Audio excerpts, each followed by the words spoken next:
A very good morning to you. These public servants right here, the thing is, I think they should use what I do. Yeah. You'll be back in the office tomorrow morning, or you can pick up your final pay tomorrow afternoon. End of story. To be fair, Ross, I don't think it's entirely their fault. If you've got bosses who are checking in, look, there probably are some bosses, but how can they not be collecting data? How can the Public Service Commission not be collecting data on who's working from home and how and what they're doing? Well, probably because the buggers are working from bloody home. The bosses. Yeah. I used to have a neighbour who worked from home from time to time, and his boss knew what he was on the computer every minute of the day. Yeah. If he took time out to go into the kitchen and make a coffee, his boss knew. You can bet your bloody any money you bloody like the public service won't do that. Look, we know that there are good public servants, that there are people who work really, really hard. But I also know of people who were in the private sector who went to the public service and could not believe the attitude. Like they were actively encouraged not to work hard because it made the others look bad. That's right. That's right. Yeah, no. That's the two choices you got. You turn up here at the office tomorrow morning, or you fix your final pay in the afternoon. Because they're not there to negotiate, they're there to do their bloody job. End of story. Yeah, not about that one. Graham says that most of us who work hard work from home. I don't know why we don't just say COVID's over, go back to the office. No more work from home crap. Do I think that you see?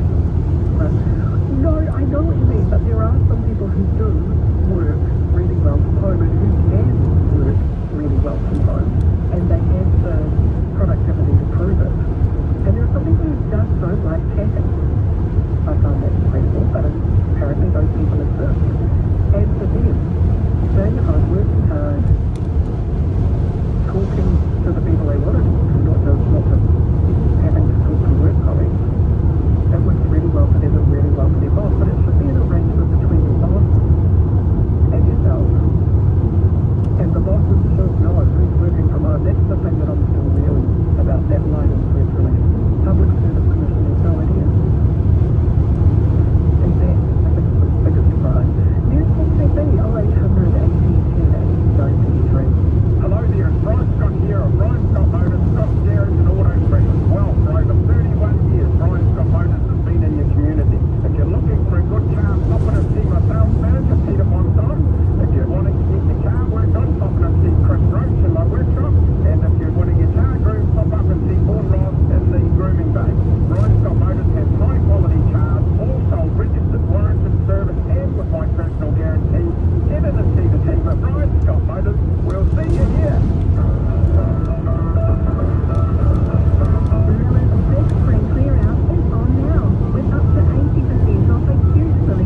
Dinner with a good friend last night. She took me to 5th Street. Open on a Monday. Absolutely chocker. We were lucky that she booked. Beautiful food, amazing ambience, loads of people, and the difference having a full restaurant makes for the energy. That feel-good energy in a room was wonderful. So I'm not at all surprised. Gisborne top spot, Otago. I'm going to have to come and see you because I haven't been to Dunedin for a while, or the surrounding areas, and Christchurch, just glorious this very morning.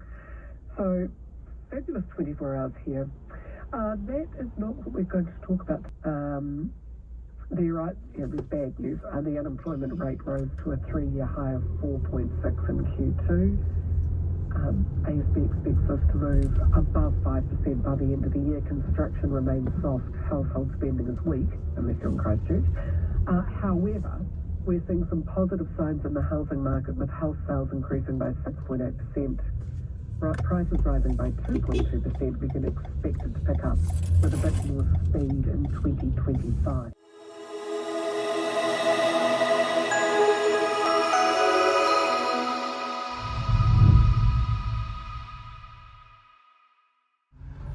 It's Kerry at newstalkcb.co.nz. Now, wasn't I telling you just the other day, to be fair, Neva Ritmano and Emma Freeman, our colleagues at CB, were onto it first. Off to Gisborne they went, Tairāwhiti, came back with glowing reports of the place. I went there for the Citrus Growers Conference last week, came back with glowing reports on the place. And here we go, ASB's latest regional economic scoreboard has Gisborne as the country's top performer for the first time in more than 4 years. Gisborne has claimed the top spot on ASB's regional economic scoreboard, largely, of course, due to the post-cyclone rebuild in the region. But you can feel the vibe. You really can when you're there. Otago was second, and Canterbury, where I'm broadcasting from this morning, I'm in Christchurch this gorgeous sunny morning, climbed 4 spots to be third. Cantabrians' above average consumer confidence showed in their spending, retail sales growing at the fastest rate in the country, 2.5% annually, compared to a decline of 0.4% nationwide. There's so much building going on in Christchurch, new homes being built just about everywhere. And gosh, it's a picture at the moment. And you can sort of see that confidence. I went out to dinner with a good friend last night. She took me to 5th Street, open on a Monday, absolutely chocker. We were lucky that she booked. Beautiful food, amazing ambience, loads of people, and the difference having a full restaurant makes to the energy. That feel-good energy in a room was wonderful. So I'm not at all surprised. Gisborne top spot. Otago, I'm going to have to come and see you because I haven't been to Dunedin for a while, or the surrounding areas, and Christchurch, just glorious this very morning. So, fabulous 24 hours here. That is not what we're going to talk about today, but I thought we'd start with some good news. Oh, also from the ASB's Regional Economic Scorecard, the senior economist Chris Tennant-Brown expects inflation pressures to ease further by the end of the year, leading to a brighter 2025. There's bad news. The unemployment rate rose to a 3-year high of 4.6 in Q2. ASB expects us to move above 5% by the end of the year. Construction remains soft. Household spending is weak, unless you're in Christchurch. However, we're seeing some positive signs in the housing market, with house sales increasing by 6.8%, prices rising by 2.2%. We can expect it to pick up with a bit more speed in 2025. So survive to 25, and hopefully we'll start to thrive in 25. So yes, a little bit of good news to finish off with. But this morning we thought we would start with, and we were talking about it just the other day, the big corporations have already started ordering their staff back into the office. Now the government's had enough too. Nicola Willis made the announcement yesterday. While carefully defined working from home arrangements can benefit workers and employers, she said, if the pendulum swings too far in favour of working from home, there are downsides. And that's even before we consider the effects for the CBD retailers, restaurants and cafes.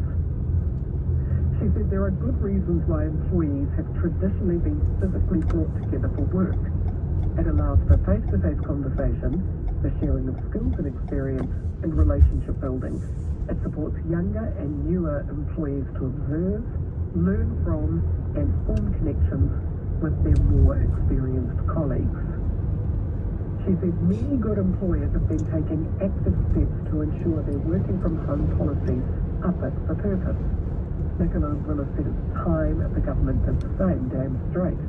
Connor Whittam from the Wellington Chamber of Commerce told the My Costing Breakfast that the directive will indeed have a positive impact. We do think that this has the real potential to make a difference for Wellington, and it's important to recognise that at a time when public finances are pretty tight, it's something that really doesn't cost the government a cent. We all know it's been a hard time for businesses in Wellington, but particularly for retail and hospitality. Working from home trends are definitely a very big part of that. And look, you're right, the numbers are a little bit hard to quantify. We will have those numbers because public sector CEOs will be required to report on it. But look, some ballpark figures. There are 28,000 public servants who still work in Wellington, according to the Public Service Commission. If they're working from home an average of 2 days a week, that's more than 50,000 fewer potential customers for businesses in the CBD. And in a city the size of Wellington, that makes a real impact. So if we get some of those people back in the city, not everyone's going to buy a coffee or go shopping or head out for a Friday drink. But tens of thousands more people in the city the size of Wellington is going to make a real impact at a time when businesses are doing it tough. So sure, benefits, but I cannot imagine that workers are being ordered back to work simply to save Wellington's cafes. From the release, it would appear that the government is simply looking for the public service bosses to be a little bit more aware of who's working from home and whether they're earning their keep or not. I find it incredible that according to the press release, data is not currently being centrally collected by the Public Service Commission regarding the prevalence of working from home arrangements. So if you say to the Public Service Commission, how many public servants are working from home? Reading that line, you expect them to say, oh, I don't know, a few, I suppose. I mean, if you're a boss, wouldn't you want to know how many of your team were actually working from home and how many were expected in the office? And if they were working from home, what are they doing there? Are they meeting KPIs? The people we talked to last week, who either phoned in or texted, said that they had KPIs that they had to meet, that there was an expectation about what their role would be, that for some of them there was flexibility, they could look after a sick child or they could go for a long run if they're training for a marathon or something, and then the work would be done in the evening. There was no real need for them to work between 9 and 5 so long as the work got done. But reading between the lines here, it would appear that many public service bosses have absolutely no idea who's at home, who's not, who's expected to be. And it's this sort of sloppy record keeping that I think the government's going after and I think the taxpayer was getting sick of. You know, if you go into any public service department and see how many of your people are working from home and what are they doing there, as a minister I'd expect them to know. But the line in the press release says data is not currently being centrally collected by the Public Service Commission regarding the prevalence of working from home arrangements. Does that sound like a breach of Business Management 101?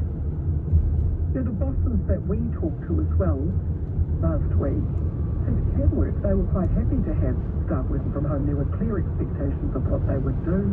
They were regularly checked on. You know, where there was a high level of trust, the arrangement worked. But when you've got somebody going, oh, what is? It's not going to work. People will extract the Michael. If they think there are no controls on what they can do or no checks and balances on what they do and how they do it. They also made the point that it doesn't mean there won't be any working from home arrangements. You can still negotiate to be able to have flexible working hours. It's just, hello Wellington Civil Service, they are not an automatic entitlement. But you can't really blame the workers if nobody's checking up on you. Nobody cares. Nobody has an expectation that you'll turn up in the office. Nobody is requiring you to account for yourself when you haven't been in the office for a week or so. Why wouldn't you? 0800 80 10 80 is the number to call. I would really love to hear from those of you who might have worked for the public service, given the numbers of people that were employed over the past 6 years. There must be a fair few of you, and there are some very, very good, hard-working civil servants that are keeping the infrastructure and the wheels of this country turning. We know that for a fact. And there are people who get frustrated and feel like they're beating their head against the brick wall because they are trying to work, and there are those in the office that will try and drag them down. Don't do that. Don't do that. You'll make us look bad. Everybody take a step backwards, breathe, relax. You know, there really is still a prevalence of that gliding on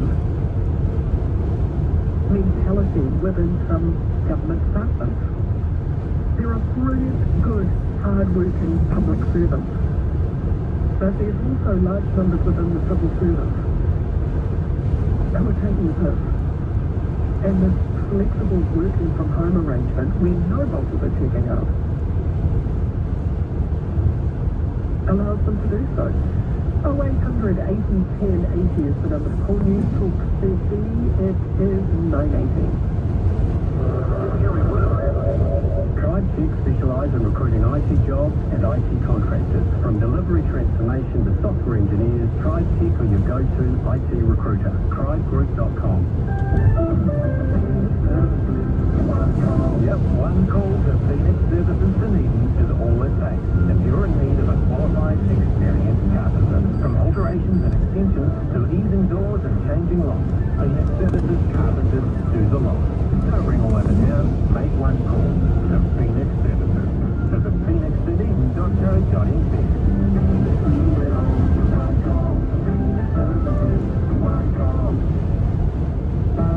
At Pinnacle Life, we believe life insurance shouldn't add to your worries. It should ease them. Life insurance shouldn't be a financial burden. It should fit comfortably in your budget. Life insurance shouldn't leave your family's future uncertain. It should secure it with confidence. Discover how easy life insurance really can be at pinnaclelife.co.nz. Get a quote in 30 seconds and be covered in just 10 minutes.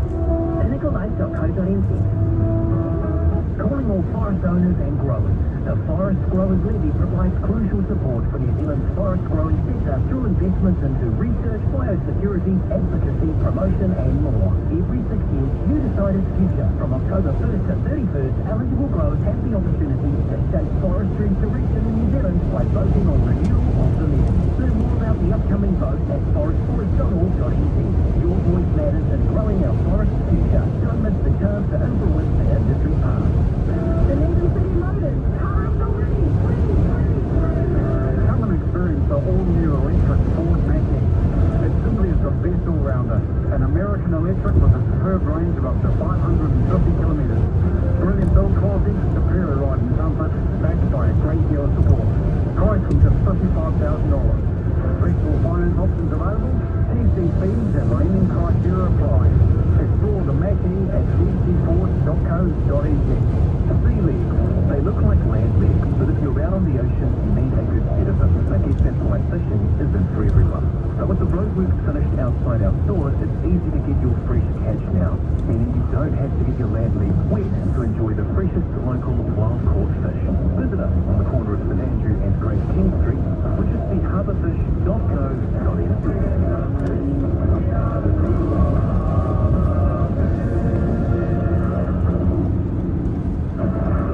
Cup is secured for another year. The All Blacks hang on to the winning hole. 3 tries in the opening 16 minutes, and he got the pride of their life. The All Blacks 31, Australia 28. Now the All Blacks head home for Game 2 against Australia at Wellington Sky Stadium. Listen to News Talk TV Saturday night from 6. A live commentary with our voice of rugby, Elliot Smith. All Blacks, the Australia, 6 p.m. Saturday with Access Solutions on iHeartRadio and News Talk TV. News Talk CB, Ross, a very good morning to you. These public servants right here, the thing is, I think they should use what I do. You'll be back in the office tomorrow morning, where you pick up your phone and pay tomorrow afternoon. End of story. To be fair, Ross, I don't think it's entirely their fault. If you've got bosses who are checking in, look, there probably are some bosses, but how can they not be collecting data? How can the Public Service Commission not be collecting data on who's working from home and how and what they're doing? Well, probably because the buggers are working from bloody home. The bosses. Yeah. I used to have a neighbour who worked from home from time to time, and his boss knew what he was on the computer every minute of the day. If he took time out to go into the kitchen and make a coffee, his boss knew. You can bet your bloody any money you bloody like, the public service won't do that. Look, we know that they're a good public service. that there are people who work really, really hard. But I also know of people who were in the private sector who went to the public service and could not believe the attitude. Like they were actively encouraged not to work hard because it made the others look bad. That's right. That's right. Yeah, no. That's the two choices you got. You turn up here at the office tomorrow morning, or you fix your final pay in the afternoon. Because they're not there to negotiate, they're there to do their bloody toll. Here's a story. Well, they haven't been told. And that's what I'm saying. I don't think it's the workers' fault that they haven't been monitored, checked up on, or that the bosses haven't come to some arrangement with them. I've heard from people that say that they can work more effectively from home and they have got the data and the results to show that. And if that's the case, fine. You know, keep a flexible working arrangement. But what stuns me is that they don't know. They don't know how many are working from home. Well, how would they know? Well, your boss would, because you've got to be talking on here. But I mean, generally speaking, in your government department, they wouldn't know if they're bloody working or whether they won't they? They wouldn't have a clue. And as I'm paying their wages, I'm telling them, as their employer, to do as they're bloody told.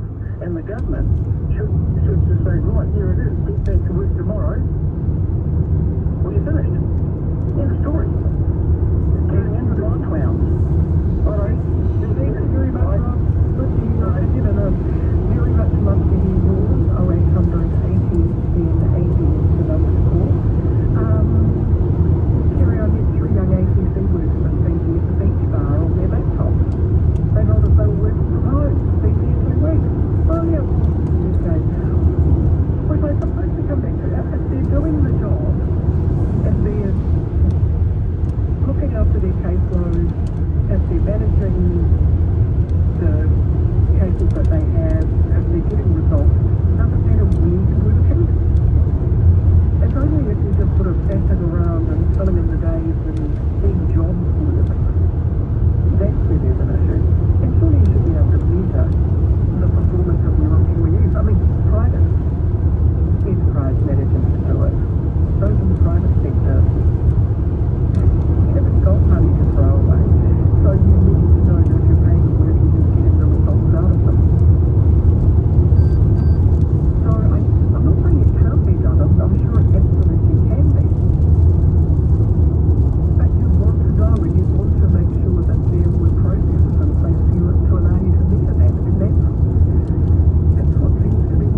succulent, mouth-watering meat and more fresh to your door. With over 1,000 five-star reviews, try their butcher spot for just $99.95. That's rich on quality beef, chicken, sausages and more. Fresh meat delivered fresh to your door. On air and streaming everywhere on AR Radio. It's Kerry Wood Morning with pinnaclelife.co.nz. Easy online life insurance. You talk ZB. The leading specialist in fully inclusive group tours has just released their early bird specials for travel in 2025 and 2026, with savings of up to $1,000 per person. Whether it's marveling at ancient wonders of the world, discovering new cultures, or uncovering details of the beaten path, unleash your sense of wonder with this great offer. From a majestic cruise down the Yangtze in China to watching the sunrise over Mount Fuji in Japan, eating kimchi in Korea, or experiencing the beauty of Halong Bay in Vietnam, the world is brimming with wonders waiting to be explored. Choose from more than 100 unique group itineraries across the world. There'll be spokes for choice. But get in quick, discounts are limited. Book now to secure your amazing early bird discount. Visit wendywoontours.co.nz or contact your local travel agent. Kerry Woodham. Julie, a very, very good morning to you. Oh, good morning to you, Kerry. How are you? Good too. Good. Very briefly, in a positive manner, I hope working from home opens up a few doors for me. I've been searching for a reception role since February, and I'm just hoping now with a few people back at work. Not a lot of people live sitting at reception and running the reception area, so hopefully, yeah, I'll have a few more receptions. Of course. And you're all working from home, you don't need a receptionist, do you? That's right, and I found it very, very hard because there are, enough people within an organisation that, they sort of look up. They run it from home on their computers. Yeah. So I don't know. I just thought I would just put my little bit out there. I do have friends that work for the public service from home, and yes, they are on high dollars, and yes, they do spend a lot of time. How can I put it? Looking after family members, but it's just, it works for them, and obviously I hope it continues to. But for me, I'm looking at it positively and hoping that more people back at work, and they may want a receptionist. So there you go. When did you lose your job as a receptionist? In February, I was travelling an hour and a half each way to my role, so I found it very, very 5 days a week, and obviously I bring maturity to any role, but also a lot of experience, and it's been very, very hard. I obviously don't have any plans to go on OE. I'm certainly not going to be on maternity leave by any means, but it's been very difficult. I think age has been a factor for me, but I know too that I would be a great receptionist for someone. So You're a lovely girl. I could imagine that you picked up the phone and said, good morning, Julie speaking. How can I help you? I've been told I'm human sunshine, so there you go. So What are you doing? That's a really good point. That was the demise of working in offices. That is, right now the host rate is a door opens for me. So there we go. And the sun is shining, so the sun is shining and it's also shining out of your voice, so that's lovely. I do hope that's a really good point. Not about that one. Graham says that most of us who work hard work from home. I don't know why we don't just say COVID's over, go back to the office. No more work from home crap.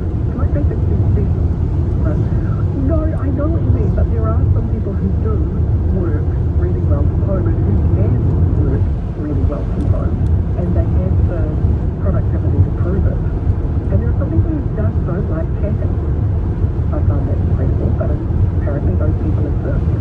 And for them, staying at home, working hard,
Because some people haven't got enough work to do for 40 hours, yet they're paid as though they do deliver 40 hours. It depends on the situation. A lot of companies go for 4-day weeks and the people work extra hours for those 4 days. That's quite popular. Quite a few of our consultants are doing that. But I've insisted that they don't just shut down on a Friday or Monday, they stagger it so that we can still get access to service during those days that some of them are not there.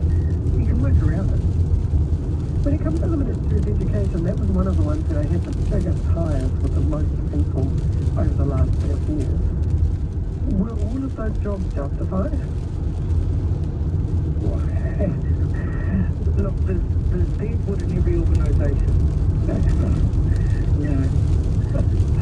Okay, but that's very diplomatic. You should have got into the diplomatic service as well, Joe. Thank you very much, Nicole. So many texts on this. So many texts. I'll try and read some of them now. Kerry, yes, there are a lot of distractions at work sometimes. Working from home, I get to back cash. I get an extra hour for myself to use no commute. I save on childcare, and my boss can track my productivity. Great home work balance, which is why our employer is a top employer. So with that, we'll give them a bit of a shout out. If you accept a job, whatever the boss wants is what you do, that's what you're being paid for. It should not be your call. And another thing, you couldn't agree more regoing and managing team performance at our stage across the public and private sector. Taking that out argument further, all principals should understand their staff performance and be able to pay them accordingly. I don't do this, but lots of people do the picture, put Windows Media Player on picture mode, and on shuffle to make it look like you're active. And GDP on monthly impact of your host. I think it's so people can enjoy the day and do 8 hours work in 4 hours. Bloody hell. I reckon if the company requires a person to come back to work instead of working at home, the employee needs to follow reasonable instruction. It should not be up to the employee to all stop and decide their choice of home employment being better than the office.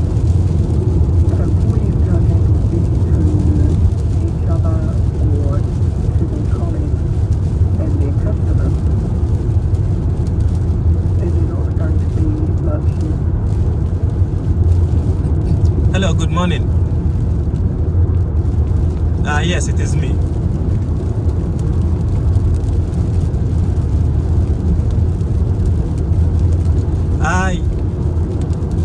Yes. I came in yesterday to the Foresight Bar to search for you guys before I headed off to my penguin tour. On Sunday, I was on the Terry Gorge tour to Hindon. When we stopped, I had to order something to eat. I haven't eaten for that whole morning. Then it was a pie and coffee, and the network wasn't working, so she couldn't accept PayWave. So she wrote down my name and said I would need to pay $13 once we reach back at the station. That's when the network comes back alive. But once the tour came to an end and we went back to Dunedin station, I was busy doing some videoing, and what happened was I forgot to go back to the cafe to pay the $13. I actually forgot, so it was at night that I actually remembered, and I was like, oh no, that I'm still owing you guys $13 for the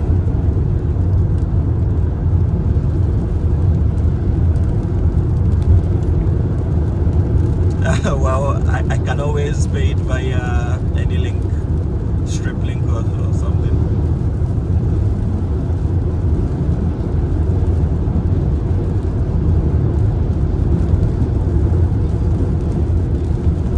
Well, if you text me your email, then fine, I can. Okay, thank you very much. Yeah, bye bye. Yeah.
young Wellington public service workers are the last killing leaves from the dreadful Labour government. Quite prepared for everyone else, like supermarket workers, cleaners, rubbish truck drivers, ELs, work through post and do their bidding. But God forbid they don't have to work. And so do as they say in Northern Royal mentality, privileged, entitled people. Well, again, I come back to that not really the workers' fault. Like David managers and bosses who can show their freedom and show what the expectations are and show that those expectations are being delivered, then they can take that to the minister and say, look, it's working perfectly well. You know, productivity has increased. We've been, you know, we've resolved 15 more cases. We have, you know, managed to roll out this curriculum for city schools. I don't know, whatever it is the job that we're doing. If they had protocols in place that would allow them to show the ministers what they were doing and how they were doing it, I don't think it'd be a problem. But the fact is, if nobody really knows what anybody is doing, it's a real issue for me. It's not to get back to, I suppose to get back to the office until we can find out what you were doing. So we know if your job is essential or not. During working from home can be interpreted as getting a pay rise in jail, no longer having to pay for transport to work clothing, and in one sense childcare. So effectively having more disposable income and time than someone whose job requires them to be at work. Doesn't seem fair to me. Work from home and take a pay cut. Now, surely you wouldn't be doing childcare while you were drawing a full-time wage. Looking after a child is a full-time job. Working for the education department is a full-time job. Jason says it seems odd no business owners are writing out a text and saying that working from home was for them. Just saying, says Jason. Well, you're very welcome. Also, I would love to hear from you, because we're about to change the subject and, well, at least get an update in the course of it. But I'd love to hear from business owners. 0800 80 10 80, it is 11 to 10. Open for sale on now. Massive furniture sale both online and in stores. Want new furniture? Go iFurniture. Deal on lower price guarantee. Bang, bang, bang, bang at iFurniture.co.nz. Looking to buy your dream home? Find out what's for sale and what it's worth at oneroof.co.nz.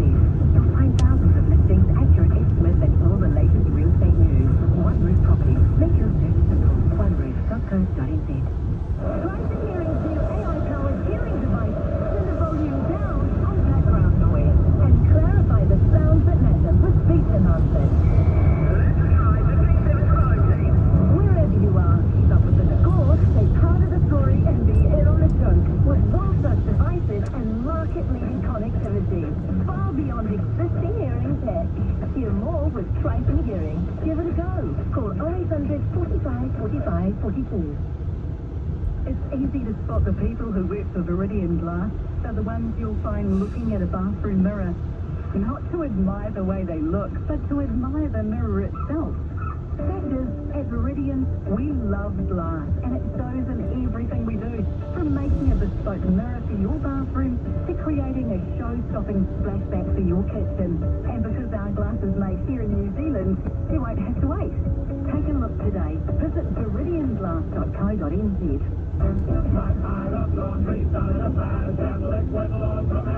What's your precious time worth?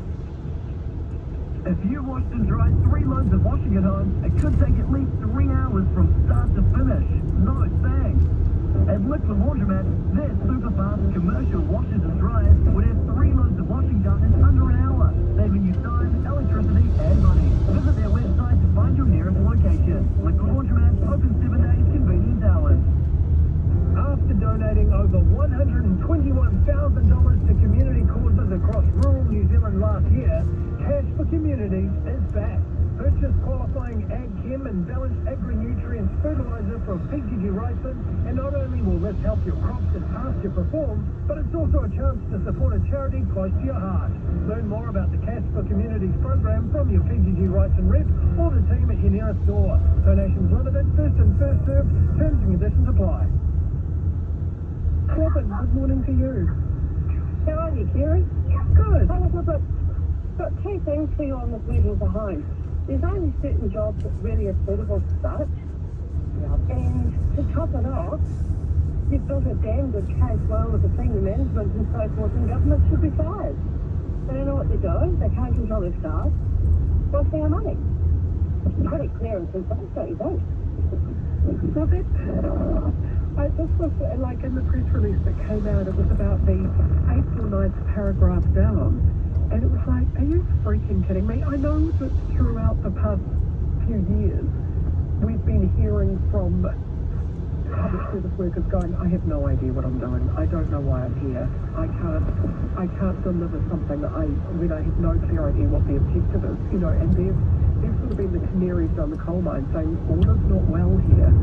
But the fact that they don't know, I'm sure there must be some managers who know, but if they don't know how many people are working from home and what they're doing, that says that there is something fundamentally wrong with the way public services run.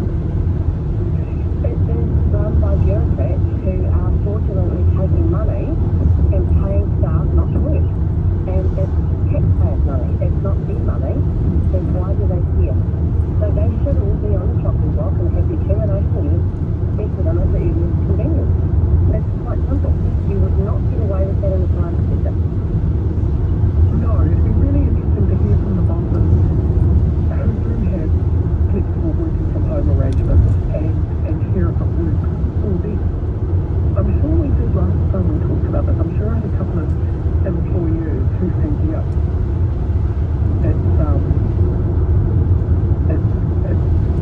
I have checks and balances and I know it. Oh, here's James.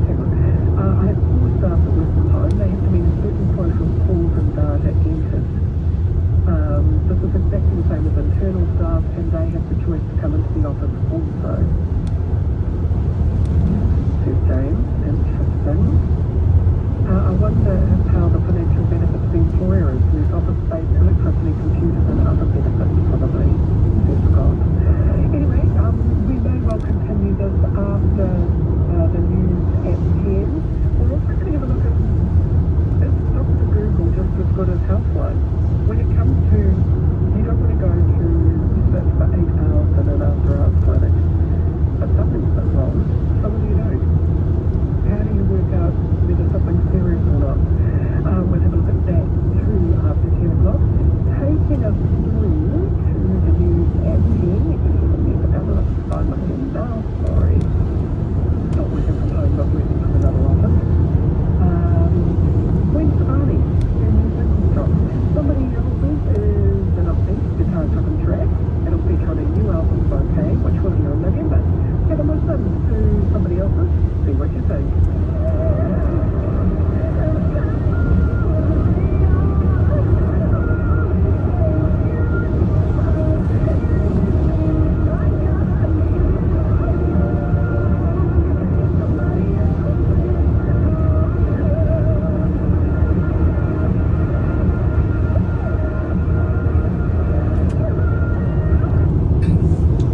Ladies and gentlemen, a very, very good morning to each and every single one of you.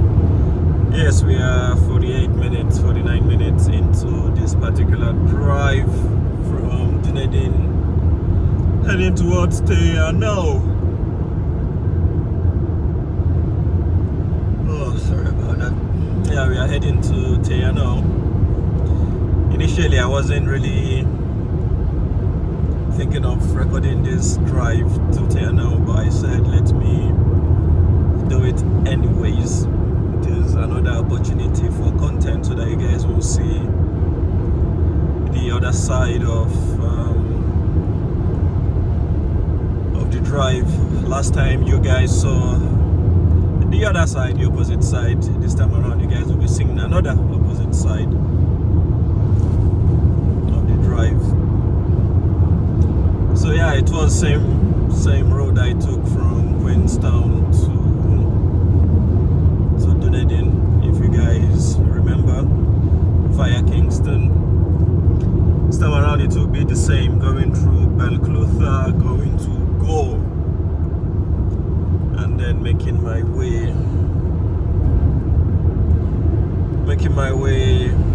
into, what's it called, Clinton and the rest of them. Yeah, Clinton into Go, then Mandeville, Balfour, St. Patrick's, and the rest of them going into Anau. So yes, sit back, enjoy the drive. I'll be stopping in some places to get coffee and to get some muffin to eat. I am extremely hungry. I've not eaten breakfast. Still owing breakfast money from my train trip, which I'm still yet to sort out, but I'll sort that out very soon. So yes, hit the like button if you have enjoyed so far the radio talk by Kerry Wooden, formerly known as Kerry McIver or Kerry McClover, however you pronounced it back in the days. But yes, Kerry Wooden in the talk back. Sure, yeah. So yeah, hit the like button if you've enjoyed so far everything from the drive to the radio to everything that you've listened to so far. And one more thing, I need to clear this guy and these two guys because they are really frustrating my speed. I need to be at 100, not 80. Like seriously. Anyways, there is passing lane ahead and they'll start to speed up, but sorry, that will not save you. So I need to go, thanks. Vortex. And I need to clear this guy as well, whether he likes it or not. Full power, please. Whether you like it, whether you do not, I need to clear you out of the way, so stay behind me. Thank you.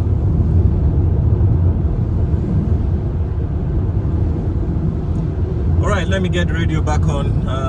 Don't forget, hit that subscribe button, it does help the channel. The like button, it is food for the YouTube algo. Enjoy the view, enjoy the spectacular drive, and yeah, stay safe, and we'll continue to bring you guys the best of the very best. Thank you very much. The Auckland surgeon has been found not guilty of the murder or manslaughter of his wife, Pauline Tanner, at their Remuera home in April 2021.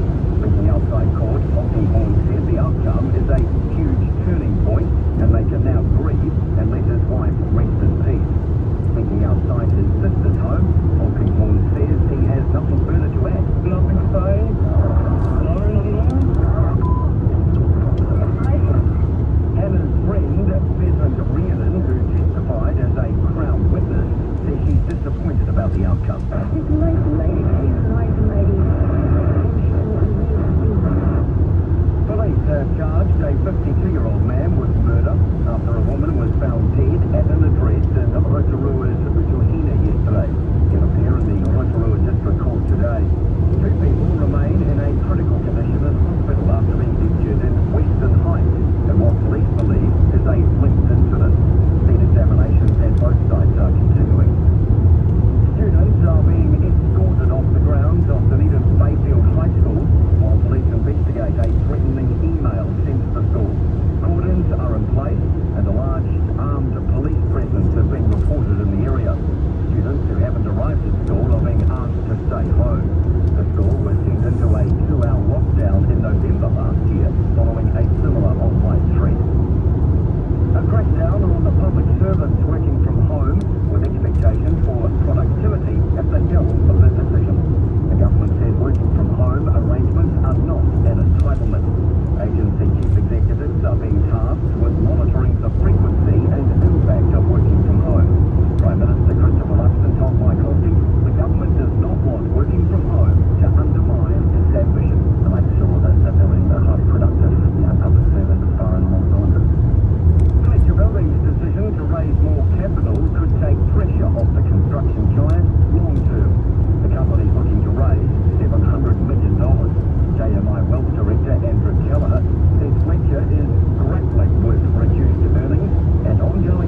distancing and environmental health, movement and eating, there's things learned from the ordeal. We strengthened some of the conditions, including data provision, the auditing function that we put in place, so hopefully those conditions will minimize what we've experienced in the recent past.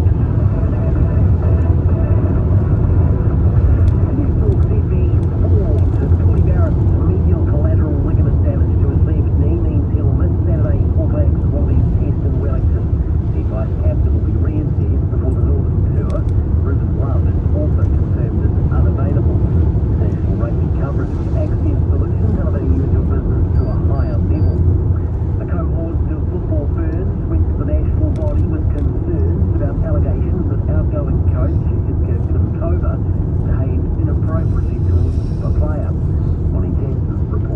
Players told News Talk ZB New Zealand Football have created an environment where players are fearful of reporting issues. It comes after an incident which they say happened during last year's World Cup that resulted in an independent employment investigation earlier this year. New Zealand Football cleared Kim Clover to return before she then stood down this month. Several of the complainants' teammates challenged NZF's handling of the matter. In a joint statement, NZF and the Players Association say the parties accepted the investigation findings. New Zealand Football say they took legal advice to ensure their action was appropriate. Rafael Nadal is poised to return to tennis for Spain during their Davis Cup finals in November. The 22-time Grand Slam champion has been named by captain David Ferrer. A five-strong squad headlined by Carlos Alcaraz. Nadal has replaced the Olympics in August due to fitness concerns. Spain has drawn the Netherlands in the last 8. Defending champions Italy play Argentina. United States lead Australia. Turkey take on Canada. And Sir Ronnie Flanagan, the independent chair of the International Cricket Council's anti-corruption unit, will retire from the role at the end of next month. He's held the position since May 2010. He was in charge when former Black Cap Luton was found guilty of involvement in match fixing. The ICC has initiated the process to identify a successor, and a recommendation will be proposed at the October board meeting. I'm Andrew Alderson, and that's News Talk ZB News and Sport with Ruth Buddy, delivering multiple competitive quotes, hassle-free. It's 10:05. Sport with News Talk ZB on air and on AR Radio. When you move towards an early bird savings, just got better. For a limited time, save up to $1,000 per person on their fully inclusive itinerary. Travel via Hong Kong and get a 2-night stopover with sightseeing for free. And now is the time to immerse yourself in ancient cultures. See iconic sites like the Great Wall of China, Mount Fuji in Japan, or cruise how long back in Vietnam. Book at whenyourtours.co.nz or see your local travel agent. T's and C's apply. News Talk ZB weather. For more, visit newstalkzb.co.nz. Forecast for Dunedin, the marine forecast for Charlotte. There's a gale warning in force. Northerly 25 knots, taking westerly 45 in the morning, easing to southwest 35 in the evening. An occasional shower today, possibly heavy this morning, clearing this evening.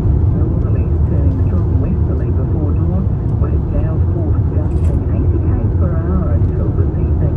A high today of 13 and tonight's low 6 degrees. Tomorrow a mainly fine day with westerlies turning northerly in the morning. Your home of morning talk is Kerry Wood Morning with Pinnacle Life. Get a life insurance quote in just 30 seconds. News Talk ZB. News Talk ZB, a very, very good morning to you. 10:07. Kerry Wood with you through until midday. 0800 80 10 80 is the number to call. You can text me 9292 and if you want to drop me a line, you can do that too. Kerry at newstalkzb.co.nz. So we've been talking the directive from Wellington that public service workers should be working from home and they should be working back at the office unless they have a contract to work from home. So Nicola Willis is doing pretty much what big companies around the world are doing and saying, okay, that's fine. We've had a bash at this, and yes, it works for some people and it doesn't work for others, so it's not going to be as of right you get to work from home. You will have to negotiate a very specific contract. The thing that really did concern me was that the public, what kind of arrangements were happening in the public service. So if you're an employer, surely you would have arrangements with staff for flexible working hours because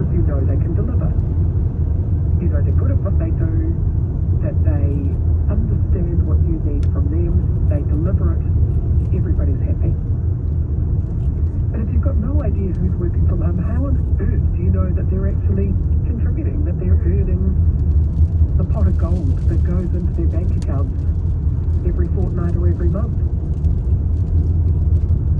They didn't say there would be any end to working from home. They just said it wouldn't be an entitlement. And I think, I'm sorry, that is fair enough. Mike, good morning to you. Hello, Mike. Oh, hey, morning. Yeah, Morning. I'm a morning. It's a fascinating topic. I'm a small business owner Yeah. with a consulting company, and consulting company I know is recent years shone a bad light on them, but we're a business which helps businesses solve problems and simplify things, build stronger governance and business resilience. Now, I have worked in the public sector and the private sector, and like you said, some people who went to the public sector absolutely, had no clear objectives. People weren't encouraged to work hard because if you work hard, other people would look like they're not doing any work. And I totally agree, like, we need a reset on this, working from home kind of culture. It's not saying end it, but I think we just need to set goals and objectives. So, for my company, we have a range of, age of people from very young up to, more older people. And everyone has different needs in life at different points in time. That's understandable. The younger generation want to work from home. The middle-aged with children want to work from home, but also be in the office to, collaborate with other people. And then the older generation who either have kids that have moved out or kids are teenagers, they actually want to escape from the home and work in the office.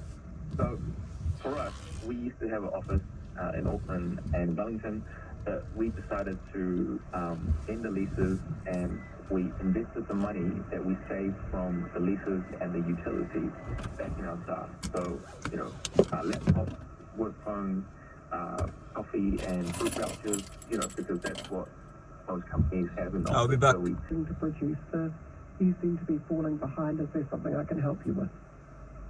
yeah, I mean... All right, back on track. Let's keep going. Had too many of those conversations because I think we all are very close-knit team. We keep each other up to date all the time. We have our stand-ups on a weekly basis with each other's managers to see what's going on. We set clear deadlines for each other. And if they are falling behind, we always say, hey, shout out before it gets too tough. We're always here to support each other. We've had pretty much zero HR incidents where people are dissatisfied with working with another person because we're just working like a family, right? We've set clear expectations from the beginning, letting them know, hey, we will let you work from home. We won't micromanage you. We won't check your computers, anything like that. I know, in Australia, there was a lady who, didn't work on her laptop for the whole day, and the company fired her because she wasn't working, and then they tried to sue the company. That's not something we want in our company to micromanage, but definitely we just keep that, at home culture. We just let people know if you need help, shout out, and if you need time off work, fine. You don't even need to take annual leave. You just let us know, oh, your kid's sick today. Okay, that's cool. Take it off. That's how, everyone wants a manager to be, right? You don't want to be like, oh, you've got no more sick leave, you can't take, you have to take leave without pay. That's not something we want. So we want to keep that good culture in the office. So it's mutual trust, isn't it, between the employer and the employee? And since you stopped leasing the buildings, has the productivity stayed the same or gone up, or what's happened? We've had to tell staff, look, it's gone up. It's gone up. The reason behind that is because sometimes when you're working from home, it gets a bit gray. Sometimes you don't know how many hours you work. You work maybe 8 hours or 9 hours or 10 hours. Some people might have went in for dinner or cooked dinner and then come back and then they spend another 2 hours of work. Right. but we see that on the timesheet, right? We see like it's done 19 hours today, but we didn't expect them to do it, and we've been meeting all our deadlines a lot of the time a week in advance or well in advance of the project deadline. So yeah, we've had to tell staff to make sure you take breaks, regular breaks. We also try to create these fun team events, so they actually need to be forced to take a break. You know what I mean? So yeah. Well, it sounds like it's working for you, mate. Sounds like you've created a great team of people. Thank you very much for your call. Conversely, Sarah says I've made my office staff work 100% from the office again. I want them to separate work from home. When they're at work, I expect them to work. When they're not at work, I expect them to focus on non-work life, says Sarah. And another says social interaction in the office is the key to working from home. Re-working from home, not productivity necessarily. Social interaction is healthy and necessary for any business to develop a cohesive culture. Working from home is one-dimensional and in a way selfish. People are thinking of their own situation for work. They don't consider the importance of being part of a team, therefore they become an outlier. But then if you listen to Mike, it sounds like he's aware of that and is building in fun and team building and creating a culture around the company, even though they're not coming into the office every day. Interesting. News for Steffi is 10:17. Tribe Recruitment Group, permanent, temporary and contract recruitment. Did you know our customer satisfaction score is considered world class? Take a look at tribegroup.com. When you come to running, there's a huge range for you to create your dream business, from flooring to lighting, beanstalk, cabinetry, flashback, toilet, appliances. We can bring it all together for you here at Dunedin. Wanting to sell your house, but without all the unnecessary balls? This is where it offers a stress-free solution, specializing in purchasing rundown property. Whether your home requires significant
Register your business and we'll take care of the rest.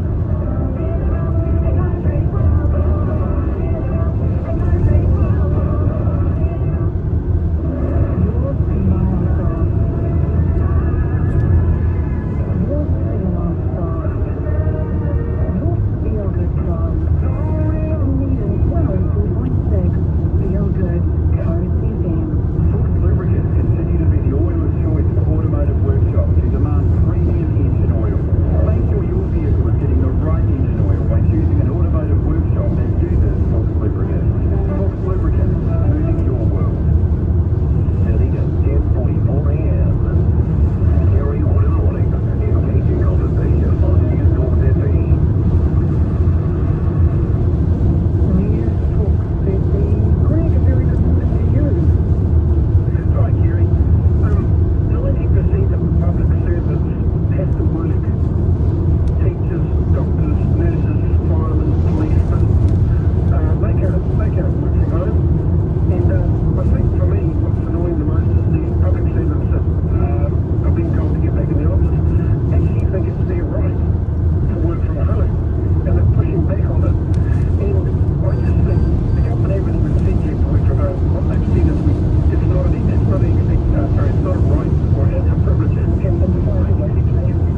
two-year-old man was murdered after a woman was found dead in Rotorua's Utuhina yesterday. Two people have also been critically injured in what police believe is a linked incident. Students are being escorted out of Dunedin's Bayfield High School while armed police investigate a threatening email. The government's telling public service heads to monitor the impact of staff working from home arrangements, saying they're not an entitlement. Hopes that Fletcher Building's bid to raise $700 million capital could take pressure off the construction giant. Auckland Council signed new e-scooter contracts with Lime and Kiwi-owned Flamingo. It's terminated its arrangement with Beam, claiming it fills the city's streets with too many scooters. Police Commissioner Andrew Costa will finish his role in November and become Chief Executive of the new Social Investment Agency. Not good enough. Low-income homeowners owe council thousands after ERA went undiscovered for 6 years. Find out more on that story at NZ Herald Premium. Back to Kerry Woodham. Thank you very much, Malcolm. It is 24 minutes to 11. Loads on working from home, but an interesting point that Greg made about police having to work from home, nurses having to work from home. Increasingly, we're asking people who have something wrong with them to use the telephone, to use helpline, to use phone appointments with GPs, so that you don't have to be sitting in a waiting room. But are the telephone consults just the same as Googling Dr. Google? You know, having a look there, putting in your symptoms and running them through Dr. Google. There's a story in the Christchurch Press about a man calling Healthline in 2022. He talked about severe back pain, vomiting, and a nurse told him he should stay home and monitor his symptoms. But each day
poor. It is quite difficult, but it is alright. It is alright. It's not too bad. It's just that the wind is picking up and is pushing the car left and right, and there is a little bit of tailwind as well, meaning that I am accelerating faster than what I should be accelerating because of the tailwind behind. So yeah, it is alright. It will die down, and I believe I've lost radio signal, but yes, you guys will still be able to see some of the road. Depends on the wiper speed and depends on how torrid the rain is. From what I can see in front of me, just heavy wind coming in from, I believe, coming in from south of the west, sorry, south of the east, blowing towards south of the west. So basically from your left to the right, the wind is blowing. But anyways, let's keep going, and hopefully the visibility is not too obstructed. Yeah, enjoy. I'll try my best to make sure that the visibility is up to scratch. Thank you.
how they, I don't know how they monitor it, because, yeah, it's tricky, but you can talk to people and you can see that they're out and about on the phone. They're not sitting at home in their office, they're at the mall or something like that, and because they put a mobile or a laptop, you can't actually tell where people are. And as long as they always answer their phone or reply to email, people think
know, that's okay if you're up to 6 months old, but anything beyond that, we've got to stop. Thank you, Sarah. Lovely to talk with you and have a great day. We're coming up to the news at 11. I don't know how this goes by so fast, so I say this every day. As is Bjorn, has tied the knot for a third time at the age of 79. Triumph of optimism over reality. He married his Danish partner of 2 years, Christina Saab, in Copenhagen, with close friends and family in attendance. Well, I hope they play Dancing Queen, because is it a wedding? Isn't it even a wedding if Dancing Queen isn't played? Taking us to the news is Ava and Esa.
after a woman was found dead in Rotorua's Utuhina yesterday.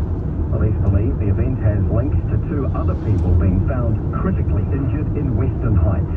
Jacob Jones has more. The barefooted man arrived in court wearing shorts and a t-shirt, sporting a large bandage on his head.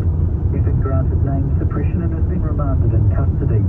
He'll appear in the High Court in October. Police say Pauline Hanna's death is now a matter for the coroner. A jury yesterday found Aucklander Philip Polkinghorne not guilty of murdering his wife Hannah in 2021 and not guilty of manslaughter. Polkinghorne will be back in court in November for sentencing for meth possession after accepting guilt during the trial. Detective Senior Sergeant Chris Allen says police respect the decision of the jury, who had a terrible job. At the very heart of this case is people and families, and our thoughts go out to Pauline's family and friends right now. It's been a pretty tough process this last 8 weeks. Dunedin's Bayfield High School has closed for the day as police investigate a threatening email sent this morning. Cordons are in place with armed police out in force in Anderson's Bay. Herald reporter Ben Tomset says students have been escorted out of the school 4 at a time. They would be met by police at the school doors and then sort of, waved off as they went to the roadside. The school also went into a 2-hour lockdown last November after a similar online threat. An apparent crackdown on public service working from home may not be the silver bullet to solve the capital's issues. Public Service Minister Nicola Willis has urged government departments to enact stricter policies to encourage staff to work from the office. Backbencher pub owner Alistair Boyce says the exodus out of the city has been damaging for business. But he says Wellington's economy has other problems going on, taking a shot at the city's cycleway network. Well, these are more related to our dysfunctional city council. An Auckland local board may decide today if a popular pool may be forced to temporarily close. A council report has suggested Newmarket's Olympic Pool and Fitness Centre could close for a year in 2026 to fix seismic and structural issues. Waitemata local board delayed its decision last week until 2 p.m. today.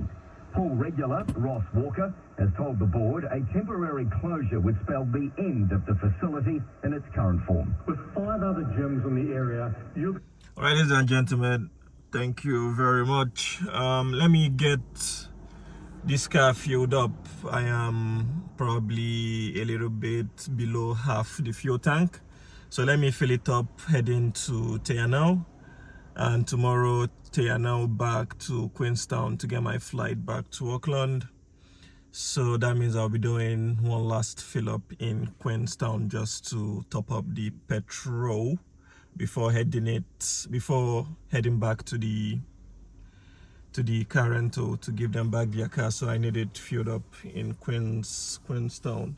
So I hope you guys have enjoyed the drive. Please hit that like button. It is food for the YouTube algo, and if this is your first time on here, we do drives like this on a regular basis. So please pledge your allegiance to us, give us your full support, and yes, let us continue to grow so that the numbers at least can reflect the high quality drives that we do on here on a regular basis. So pledge your allegiance to us, hit that like button. It does help this channel, it does help the algorithm to recommend this particular drive to various people who want to see the countryside of New Zealand and how the roads are.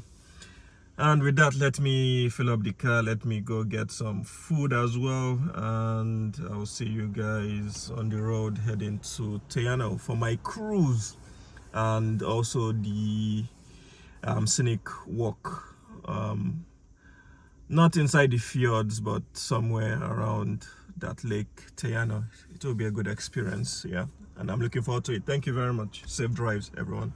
Collection of R.M. Williams year-round. McKnight and Brown, serious about service and serious about R.M. Williams. Clothing you in style since 1955. The latest lockup is secured for another year. The All Blacks hang on to the winning bar 3 times in the... Ladies and gentlemen, yes, thank you guys very much. I have gotten some coffee I'll drink on my way heading to Anau. Just a small coffee and pie, no muffin this time around. Anyways, let's keep moving until we get to Anau. Thank you guys very much. I believe another 1 hour 30 minutes we should be in Anau, so I should be there ahead of schedule. 11:40 something, so yeah, almost 1 o'clock I'll be there. My cruise is by 2 o'clock, so I need to check in 15 minutes before departure.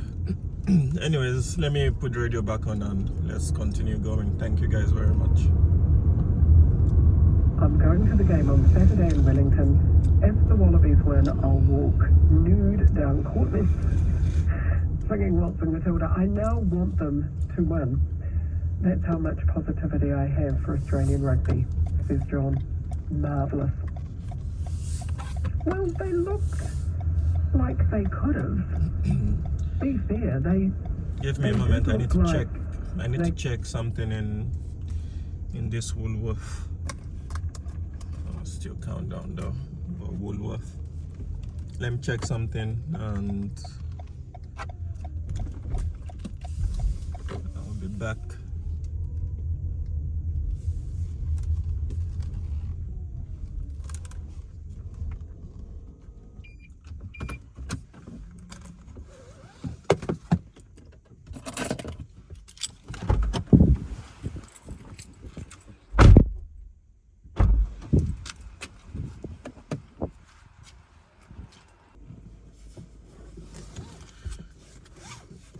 All right, that settles it.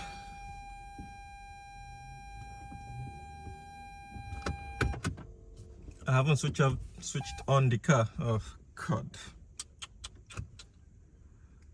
Okay, it's now on. Let's go. Oh, somebody's behind me. Come on. All right, let's go. I see their attitude change, the steam of their energy, the steam of their adrenaline dissipates when they do this high five, yahoo, yahoo. So now they've lost all the energy and the momentum by celebrating. They need to stay in the groove, stop celebrating. They've already gone to the changing rooms after this sort of try. That's the wrong place to be when you're scoring points. You need to stay solid, determined, and angry. No, I'm not going to be happy until we've won and the score on the inside 5-1. And until then, everyone stays on the paddock and does their job. So I just don't think we've got that discipline. I think they're all, fluffy and a bit too social. And I followed a bit of it. I turned it all off now, the rugby union, because it's just so full of all of this fluff. And I have to go, wow, I just want them to play rugby, Like a new haka. So what? Did you play good rugby? Nah. Thanks for the good haka. But let's play good rugby next time, eh? Anyway. Interesting. What do you think? Love to hear your thoughts on this. Terry, I'm tired with many aspects of the modern rugby game, but get really annoyed by the continual rhetoric surrounding World Cups, as if they're the only thing that matters. As a rugby fan, does this mean I need to turn on the telly once every 4 years and bypass every other rugby game? Likewise, if a punter pays hard-earned cash to watch a game, then the best 15 should be on the field at all times. I am old school, says the texter. 0800 80 10 80 is the number to call. I did say when we were talking about the professor coming in to sit on a few coaching sessions, I said, oh, well, they probably do need a coach in there to get them through the full game rather than have them turn off halfway through. And I said, I probably shouldn't say that in Canterbury country. And they said, oh no, we're all starting to wonder now. And if they're saying that in Christchurch, where Scott Robinson is a hero, then there are obviously doubts coming in. News Talk CB 0800 80 10 80 is the number to call. It is 11:22. Heavy 8-4.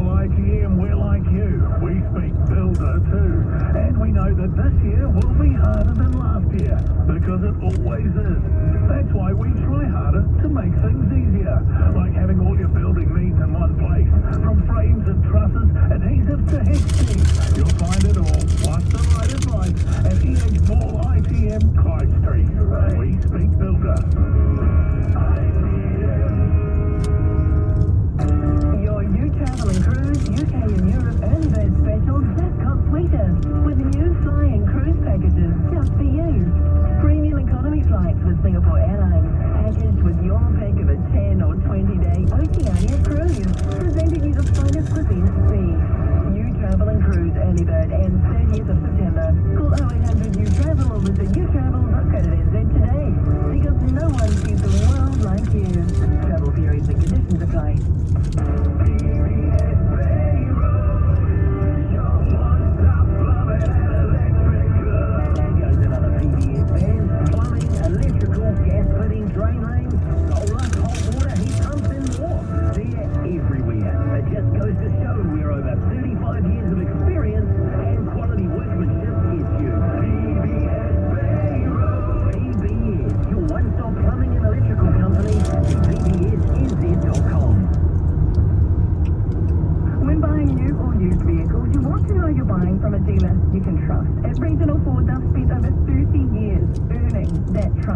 Regional Ford is Southland and Otago's most awarded Ford dealer, specialising in new and used vehicles, servicing and parts and customer satisfaction. So if you're thinking new or used vehicles, think Regional Ford. 2 locations, Gore and Vancouver. Regional Ford, driving you forward.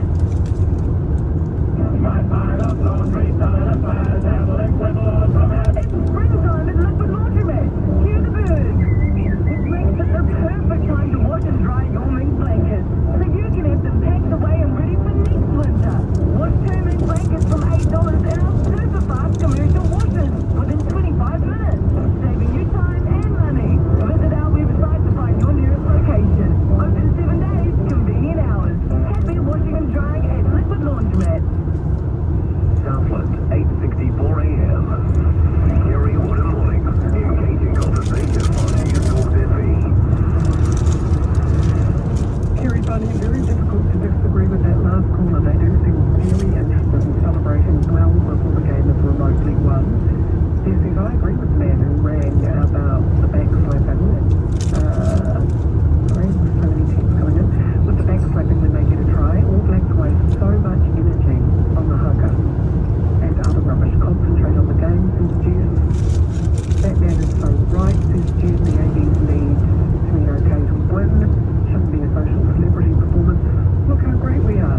No wonder they nearly lost the game. And then somebody else says, what sports person doesn't celebrate when they score a try or a touchdown or a goal? What a great that guy is. And that little guy, has he ever played first class rugby? He sounds like someone from the dark ages. Bob, where do you stand on this one? Kerry, I stand loud and clear on Peter. He says exactly what I'd like to say. Too much celebrating, too much head rubbing, too much leaping on the shoulders. I can't believe that they don't injure some of their own players. The way they leap all over them when they score a try, it's craziness. Well, the soccer players used to do that, didn't they? But that's why they retire early. Well, the football players, they were always in a heap. It always stunned me. The person at the bottom of the heap didn't come out a shattered wreck. Absolutely. And I believe they should save the haka till the end of the game and celebrate a win with it, not just put it up there for people to watch before the game. Well, I love a good haka. I was going along to Eden Park for the world record haka on Sunday, taking the grandkids and a couple of their friends because they're all at the cover haka at school. I do love a haka. I love the haka too, but I think putting it up on the front end is wrong. If you win the game, then put it on. You see the black fans, the girls, usually do the haka at the end of the game. I thought they did it as well before the game. Well, they may in some instances, but I've seen them do it later after they've won. Particularly, like the sevens and that, it's always at the end of the tournament. Yes, I think that's a celebration one as well. Okay, so you agree, you're in the category of stay strong, don't show everybody, just how joyous and thrilled you are until the game is finally over and it says so on the scoreboard that you are the winners. I've just said, some of those try scorers suffer head injuries and back injuries from their own players. All right, thank you, Bob. What about you, John?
taxis. It's no trouble with a blue bubble.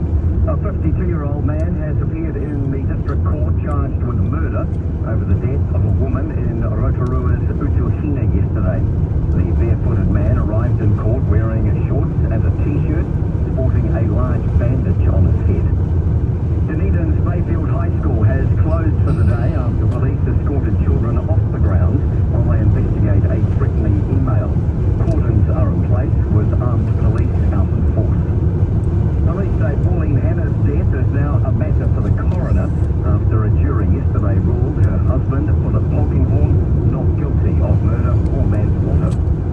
A large rock fall has shut State Highway 6 between Haast and Makaroa, connecting Otago with the west coast. With an excavator en route, there is no alternative direct route. The Prime Minister says Andrew Costa's been an outstanding police commissioner as his early departure is announced and a new role. He'll head the new Social Investment Agency from November. Will Simeon Brown's need for speed really help the economy? Read Simon Wilson's full column at NZ Premium. Back to Kerry Woodham. Malcolm, thank you. It is 23 minutes to midday. Kerry, the quality of the game is improving and challenging us. This is a good thing in this process of growth. Margins become tighter and new skills are required. And a better spectacle. It's fascinating. We should be celebrating the exciting phase we're in for rugby. Steve says, yeah, for me it's more about the mental toughness than anything else. If we remember back to McCall's day, he was the strongest, the fastest, or the fittest, and he had it where it mattered most. He had real ticker. Unfortunately, this more modern crop don't appear to have the intestinal fortitude to leave everything on the field consistently. The last time I saw this was the World Cup final where we could have and should have won. All teams, regardless of what sport, celebrate getting a score, something the ABs have always done. People are stretching it if they put that down as a reason for a loss. We have new players, a totally new coaching and management team. It is going to take time.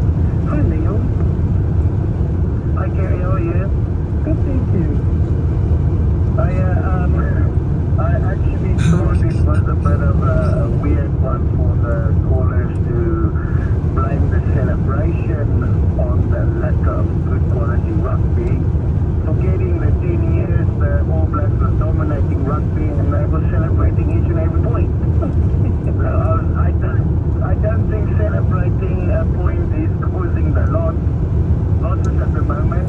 I am thinking it is more towards the quality of Super Rugby that we have today. Do you believe that it's just simply a matter of the game changing? Well, it's just as it's only New Zealand and Australia playing against each other year on and year out. So if you look at Argentina, most of their players are playing in the northern hemisphere. And they came together and they beat the world champions, Australia and New Zealand away. And they play really good quality rugby against quality opposition in the north. Whereas we down here, we're stuck with New Zealand and Australia playing against each other and having a vote if the Crusaders is going to pull another winning season together. So I think New Zealand rugby as a whole needs to look at how they can improve the quality of rugby and Super Rugby, so that you can keep those players, expose them to different styles and different levels within the game. At the moment, Schmidt of Australia knows exactly how the All Blacks play. Yeah. So it wasn't even a surprise to me when I saw the Aussies coming back in the second half. And it's a New Zealand thing. It's a New Zealand coach that just coached the Aussies to do what the All Blacks have done for many years. So I think the only way for the New Zealand to find back that groove is to, one, get those players from Japan back into the squad, and then find a way to expose the New Zealand players to better quality opposition than to smash Australian teams with 50 points on a weekly basis.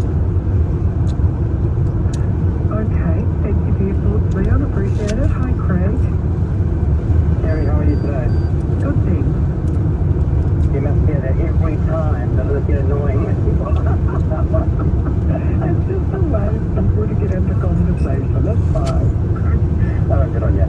Hey, I was just listening to the discussion on the All Blacks, maybe a lack of discipline, maybe a lack of this, I'm not sure now. So I was let the accent for you being an expat from South Africa 3 years ago, I support the All Blacks. Right. Look, I think your two callers previously talking about it's not so much social media that one guy said and the other guy said it was. One guy said was the top issue, the attitude in the game.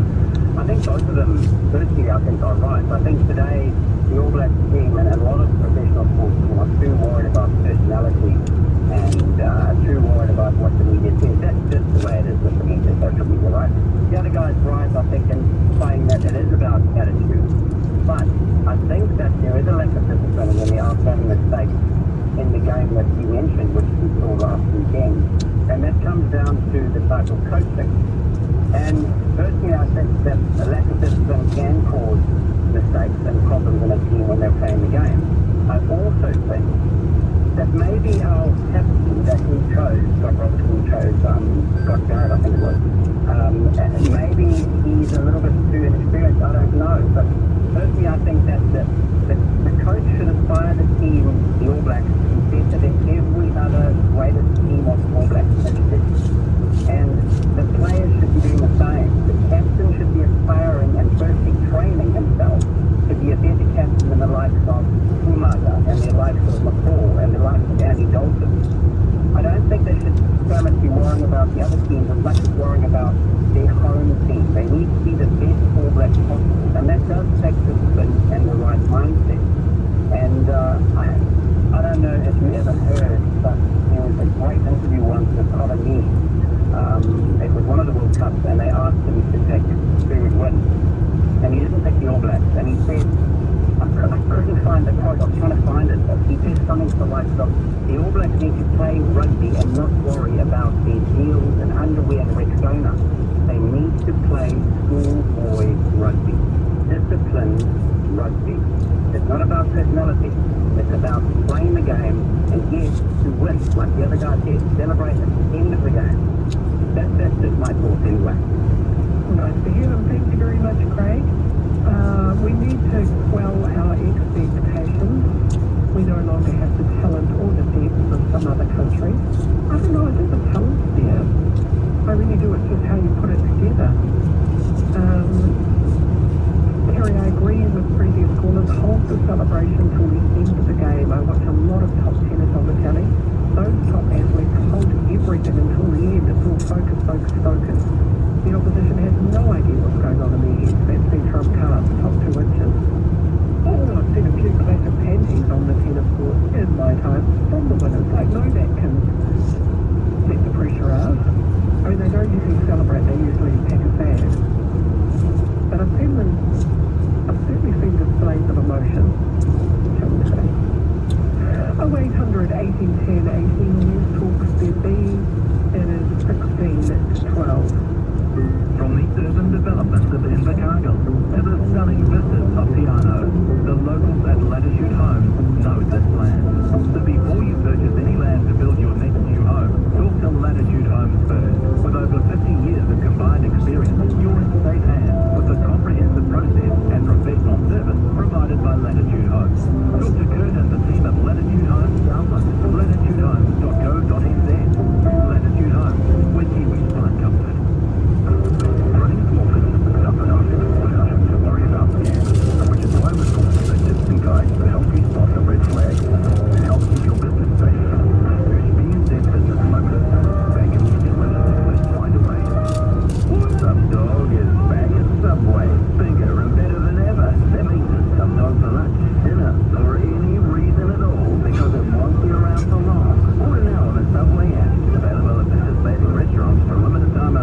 celebrating amazing new advancements in sea technology.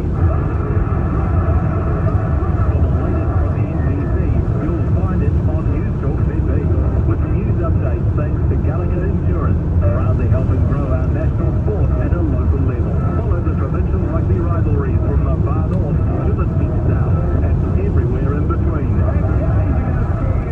News Talk ZB's NBC coverage with Gallagher Insurance, supporting grassroots rugby as national insurance partner of the Provincial Rugby Union Group.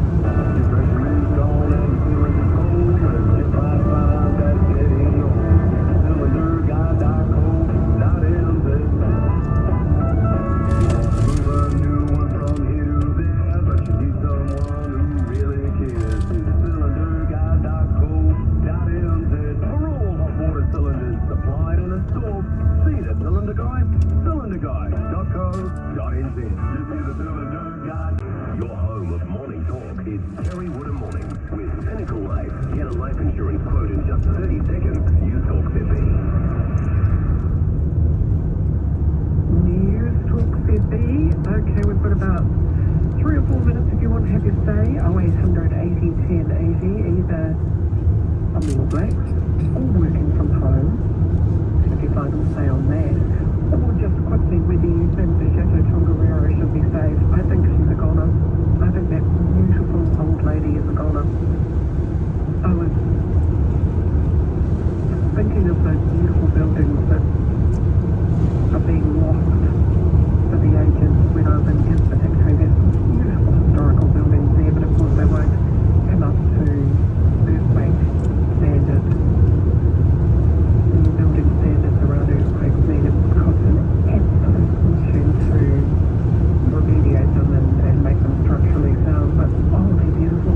And didn't we see enough tearing down of beautiful old buildings during the 80s? Well, monuments to museums were erected, these ghastly chrome exposed glass that have not stood the test of time, unlike some of those beautiful buildings that you see at Gisborne and Tongariro and Christchurch, Dunedin and Otago and all of those beautiful, beautiful, beautiful places. But I just cannot see the taxpayer. I mean, I would love to see her saved. If you've ever been to the Chateau Tongariro, when you come around that sweeping drive and see her nestled up against the hill, it's just quite a sight to see. But we can't afford it. It's a nice to have. Private enterprise.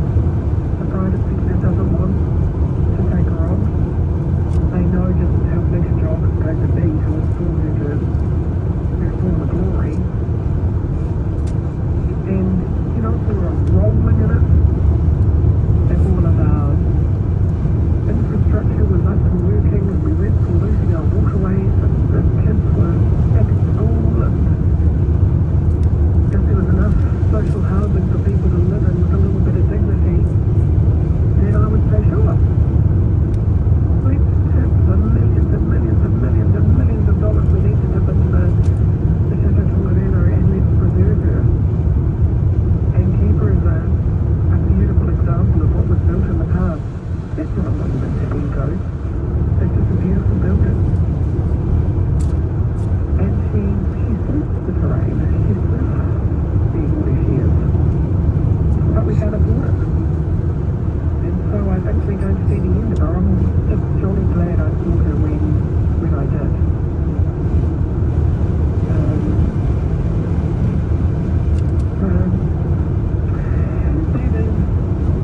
That is my thoughts on the Chateau Tongariro. If you want to have a say, you've got about 3 minutes to do so. Chris, good morning to you. Hello there. Just to these guys chat along about different factors involving the close losses we've had. But this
conservation. What does the fund do?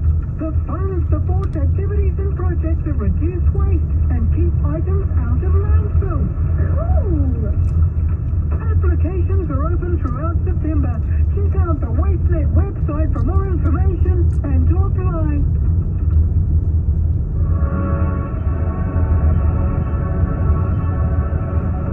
In this update, the Prime Minister's continuing calls for de-escalation in the Middle East after deadly strikes in Lebanon. It's the deadliest day of the Israel-Hezbollah conflict in 2 decades.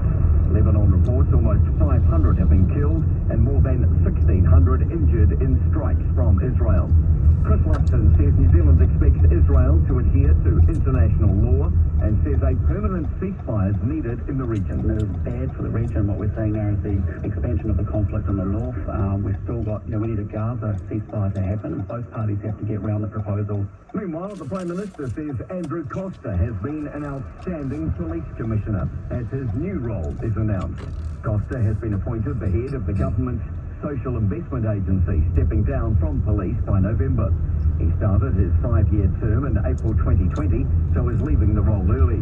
National criticised Costa while in opposition, but Luxton says he values and respects him. If you think about taking up the common heroes, you think about what he's done about putting beach police out there, helping crime, going after boy races, he's done an exceptionally good job. A 52-year-old man has appeared in Rotorua District Court charged with murder after a woman was found dead in Rotorua's Utuhina yesterday. Police believe the event has links to 2 other people being found critically injured in Western Heights. Jacob Jones has more. The fierce-footed man arrived in court wearing shorts and a t-shirt, sporting a large bandage on his head. He's been granted name suppression and has been remanded in custody. He'll appear in the High Court in October. Dunedin's Bayfield High School has been evacuated and will remain closed for the rest of the day after a threatening email was sent to the school. Armed police are in the area and police are investigating the threat. Police say Pauline Hannah's death is now a matter for the coroner after a jury yesterday ruled her husband, Philip Polkinghorn, not guilty of murder or manslaughter. And a large rock fall has shut State Highway 6 between Haast and Makaroa, connecting Otago with the west coast with an excavator en route. There is no alternative direct route. That's news. In sport, a pain-free Will Jordan is relishing his return to rugby. He's played the last 5 tests for the All Blacks, twice at fullback, twice on the wing, and once off the bench after a shoulder injury ruled him out of the Super competition. First couple of games, sort of working through a little bit and finding it out, but over the last 3 or 4 weeks, no consensus there. And the Wellington Phoenix will host an A-League men's match in Christchurch for the first time in 8 years. The club will meet Central Coast on January 25. Red Bull Racing Team principal Christian Horner remains coy on the possibility of Liam Lawson taking Daniel Ricciardo's Racing Bull seat in Formula One. All signs indicate that will occur before the United States Grand Prix on October 21. Horner says they've got time to think. That's sport. I'm Malcolm Jordan. iHeartRadio is completely free, so you can justify spending $300 on those earpods. Get it in your ears. G'day, Rowena Duncan from the country here to invite you to join me on an unforgettable 9-day Outback Queensland adventure thanks to Zest for Travel. We'll explore stunning scenery and visit historic towns right across the region. This exclusive tour priced at $11,995 per person twin share departs on May 12, 2025. Whether you're passionate about agriculture or just love the Outback, you won't want to miss this. For your chance to experience Australia's rural heritage with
again. It's really difficult, and I think the big thing is ignore the media, ignore social media, get off that stuff, because, you know, it's pretty negative. There's some green groups out there that are just chasing the shit out of having people say that some people say stuff, headlines, that just really farmers don't need to know about. They're doing their best, you know, Mother Nature's going to get a bit some days, and, you know, it's just really tough, but we really feel for those guys out there. We were talking earlier, it's been probably a good few cases we've had something similar to this happened down there. We had a good run of it, but man, it was pretty tough down here for those guys. Yeah, you go halfway between you and me, maybe halfway you get to the likes of the North Century, where they're facing, in some ways, it's more of an insidious problem, and that is drought. At least after wet weather in the spring or the storm at landing and calving time, sun does come out, you've got plenty of moisture, you can grow some grass. That may not be an opportunity afforded to those farmers. No, it's not. I'm thinking just down in North Canterbury. We did a tour down there towards the beginning of the month, and they had the North Canterbury drought function up in Waikari. And so I went down there, caught up with the farmers, just have a chat, see how they are doing mentally. And I was blown away how good these guys were. They've got great plans in place. You know, they've done their key thing, just put some lines in the sand and say, right, when I get to here, this is what I'm gonna do. And they're all focused on next year. I mean, I think a lot of them go, look, this year's going to be tough. It's a tough sheep year again. But how do we protect our production? How do we look at the future and go, right, next year's going to be a much better year. Let's make some good decisions early now and protect our ewes and move forward. So I thought the North Canterbury guys, for everything they've been through in the last 12 months, we're actually doing really well. I reckon you've got to be pretty tough to farm in that environment anyhow. Right across the board, not only farmers, this is Kiwi blokes right across the board, aren't that good at opening up and sharing problems. No one ever said that the women are, but then we've got people like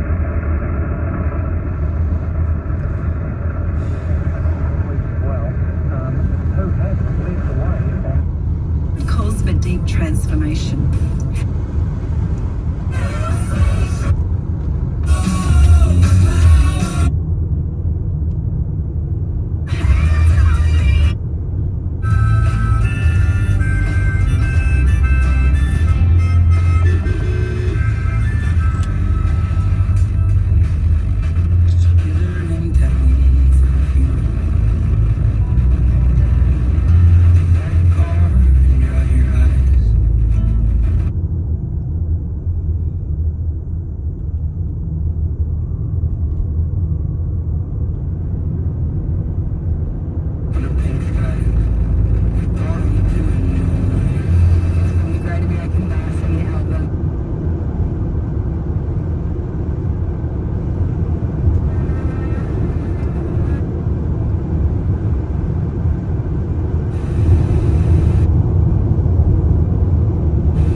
Quite an unusual drive from that lady. Like, didn't you see me coming? You want to put yourself straight on the road. Probably she's not even concentrating. Probably frustrated about something or something like that. I don't know. It's quite weird, quite interesting how someone just pulls out of the station, petrol station or driveway or whatever, without even looking left, right, or right, left, and left again, or left, right, and right again, or something before entering the road. Quite bizarre, to be honest. Ridiculous. Anyways, ladies and gentlemen, we are about 30 to 40 minutes approaching Anau. So that will be 12:40 something that will be arriving. So that will be 1 hour ahead of schedule, which is good.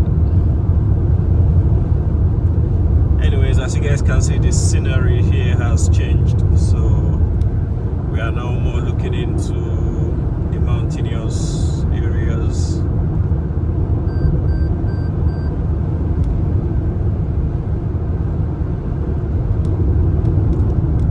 Yeah, the mountainous regions such as your Milford Sound area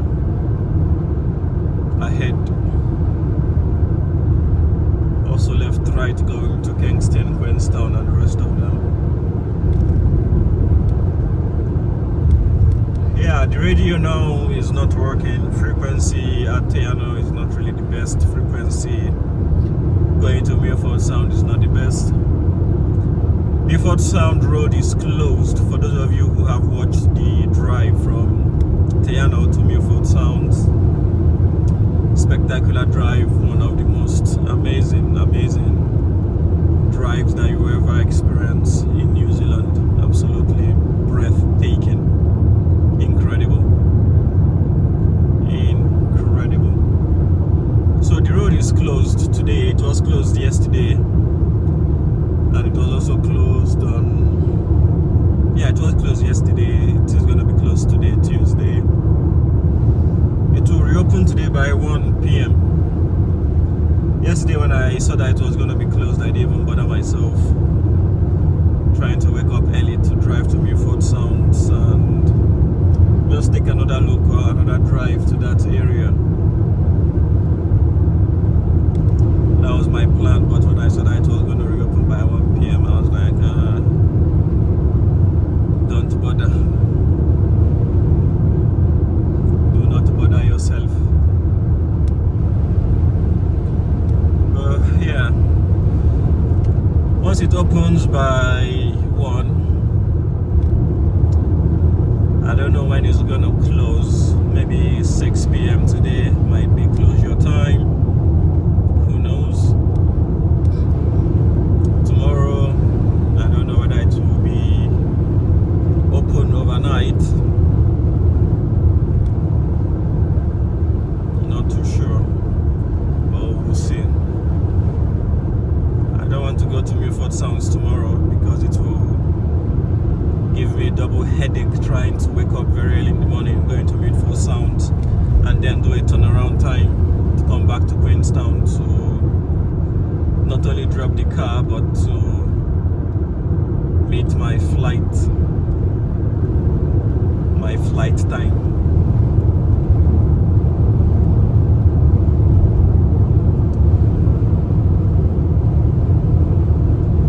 Anyways, I hope that you guys are enjoying the drive, the landscape, the scenery. Once again, hit that like button. It is the minimum payment that you guys can do to sustain the channel. That is the minimum payment that you guys can pay, or the minimum payment that you guys can contribute towards maintaining and helping the channel itself. It is food for the YouTube algo. You help to feed the channel itself, to get the channel running up and healthy. Yeah, once you like the video, you feed it, you give it more nutrients to be able to continue doing what the channel does best, which is showcasing you guys good stuff around the world and around New Zealand as well. Anyways, if you haven't yet subscribed, we want the subscribers number to keep going up so that the numbers can reflect the high quality videos that we upload for you guys, so that the subscriber numbers will represent the quality effort and the 4K HD video recordings that we showcase to you guys on a regular basis. So please pledge your allegiance to us, give us your full support. Come rain, come shine, we give you guys the best of the very best. The best of the very best, like no other. Nobody is giving you guys this amount of coverage. And if there is somebody doing it, let me know in the comment section. If there's anybody doing it to this standard and to this level of quality, let me know. I will be more than happy to acknowledge the person. Alright, so pledge your allegiance in whichever device you guys are watching from. Go log on in and hit that subscribe button. It does help quite a lot if you guys don't mind. Thank you very much.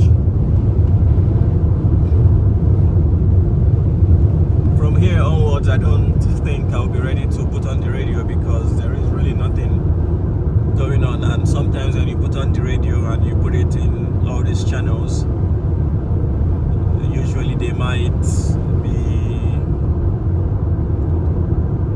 broadcasting some songs which always gets flagged on YouTube as copyright. Then you go through all the stress in editing and replacing the songs. But anyways, it is what it is. Well, I'll try to scroll through the channel and see what I can find on the radio station. So sit back, enjoy, and relax yourself. Thank you very much.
and gentlemen, another update coming from your captain from the flight deck, actually from your driver from the drive deck. We are 2 minutes to arrival into Te Anau, so the video will be ending anytime soon. We are cruising at about 105 kilometers an hour, or kilometers per hour rather, so which is 5 more less than the legal allowable limit of 110 for your overtaking speed. And yes, I just want to say thank you to you guys for joining me on the journey all the way from Dunedin down to Te Anau, where I'll be taking my cruise, which will be done by the Fiordland Historic Cruise Company. So officially I say welcome to Te Anau. We have arrived Te Anau. I'll be going to the city center. I just want to say some things, and you guys are not invited to see that part. The only part that you guys will be seeing is when I head on to the cruise, for me to do my cruise. Today they said the weather is raining in the morning and then it should clear up by 1:30, 2 o'clock. This is about 10 minutes to 1. So I can see the dark clouds are passing towards my right hand side. You have beautiful weather, so hopefully the dark clouds will pass here after 1 hour. It should pass. Hopefully we should get a good view from the lake. And what else do I need to tell you guys? Yeah, that like button is very important to me. Subscription also is very important, so that the numbers can reflect the amount of quality that we are giving and the effort that we're putting into doing all these videos for you guys. Absolutely amazing videos, you guys would agree with me. And yes, what else do I have for you guys? Nothing more, to be honest. I believe I have reached the city center. I haven't booked my hotel yet. I will. It is not peak season, so I should be able to get something at a discounted price compared to if it was a busy season. Then yes, I'll be running into a bit of trouble. But anyways, let me locate the city center and see what I can do. So yeah, a very big thank you to each and every single one of you. Yes, town center, thank you guys for coming with me on this journey. Absolutely fantastic. Alrighty, so where am I going?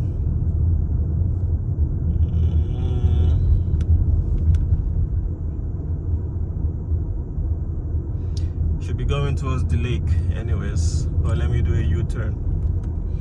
That's the police car turning. Let me also do my U-turn as well.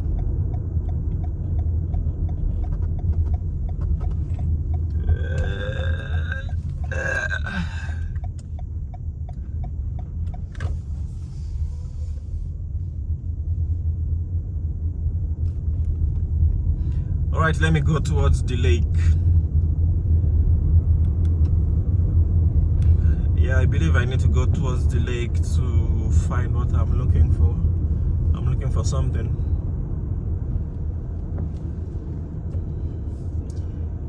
Yep. So you guys can now see towards my right what I was saying, that the clouds, dark clouds are moving, and then the good clouds are coming up. So that's what the weather is looking like on the other side. So yeah, dark clouds will clear, eventually giving rise to good weather.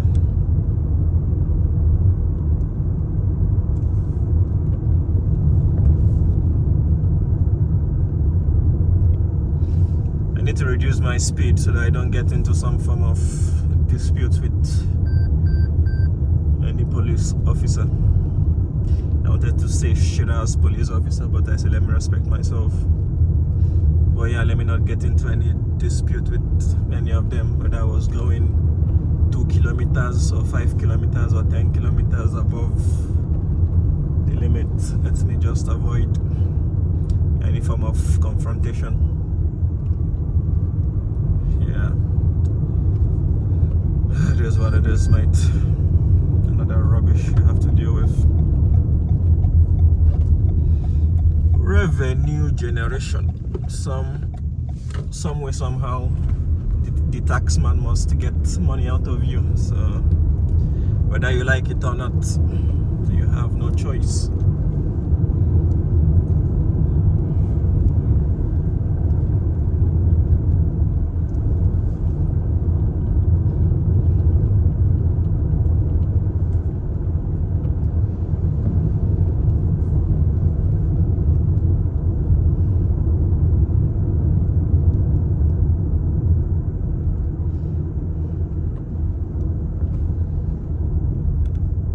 Visitor center is closed. Seriously.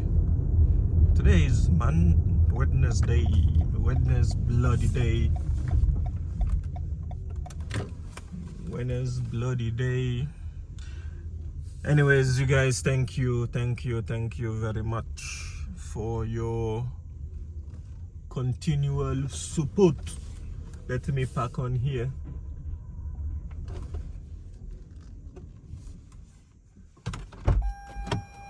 Yeah, thank you guys for continuous support. And yes, we have arrived. Anyways, I'll show you guys the lakefront in the short video. You can only see that in the short video. Anyways, wouldn't bother myself doing that in the long video because you'll be doing the cruise anyways, so you guys will see the lake in the cruise. Oh my goodness, thank you guys so very much for your help. Yeah, as you guys can see ahead, that's the lake. Anyways, as you guys can see, so that's the lake front. It just carries on like this as I'm pointing. Carries on